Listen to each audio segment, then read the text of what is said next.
Hey guys, this is a quick video going over how to compare y-intercepts from two different equations. So most of the time, one of them is an equation and the other one might be a graph, or in this case, a table of values. In this case, there are two different types of functions. This one is quadratic because it has x squared. In a quadratic equation, this plus or minus number at the end is the y-intercept. And that's true for linear as well, right? The y equals mx plus b, that plus or minus b at the end. So whenever you have the equation, the y-intercept is just that number at the end that has no x. All right, this next one is a table, and I like to just graph my points. And remember, this is a line. So we don't need to graph every single one of the points that they give us on the table to make a line. I'm just going to graph the first two because 15, 9, I just might not have space for it. So I'm going to try to do it without plotting that last point. So 1, 2, 3, 4, 5. So negative 5, 1 is here. 5, 5.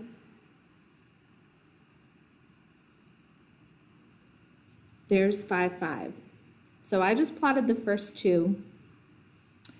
And I'm just going to try to estimate it for now.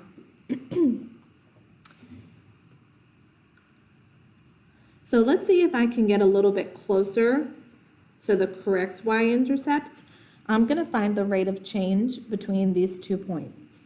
So from 1 to 5 is up 4. From negative 5 to 5 is up 10. 4 over 10, I can divide those both by 2. 4 over 10 reduces to 2 over 5.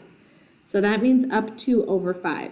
So I'm going to use my rise over run up 2 over 5 to see if I can get a more accurate place for my y-intercept. So up 2 over 5, there it is. And so that was pretty close to where I kind of sketched it. But that number is 3, because here's where I started my graph, that's 0, 0.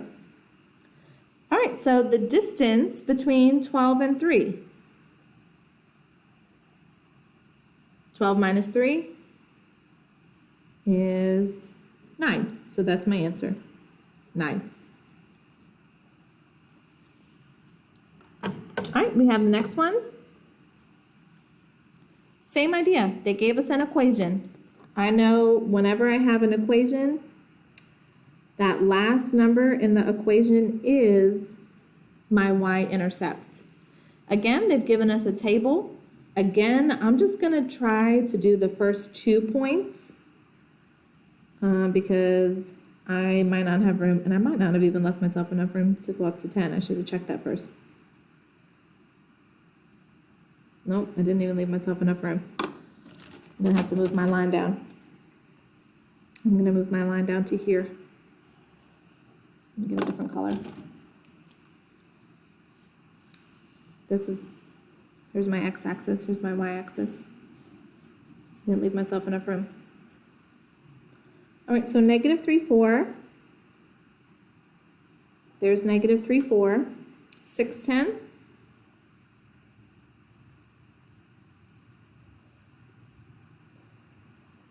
There's 6, 10. I can kind of try to figure out where, so it's going to be somewhere around here that my y-intercept hits.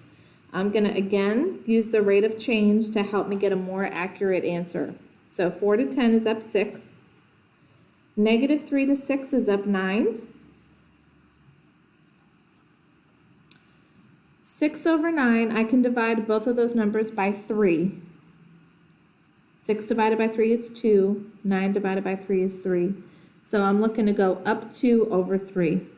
So up 2 over 3. So this is my y-intercept of this line. And here's where I had 0, 0. 1, 2, 3, 4, 5, 6. So that's 6. So I'm looking for the distance between negative 4 and 6. Well, here's where negative 4 would be.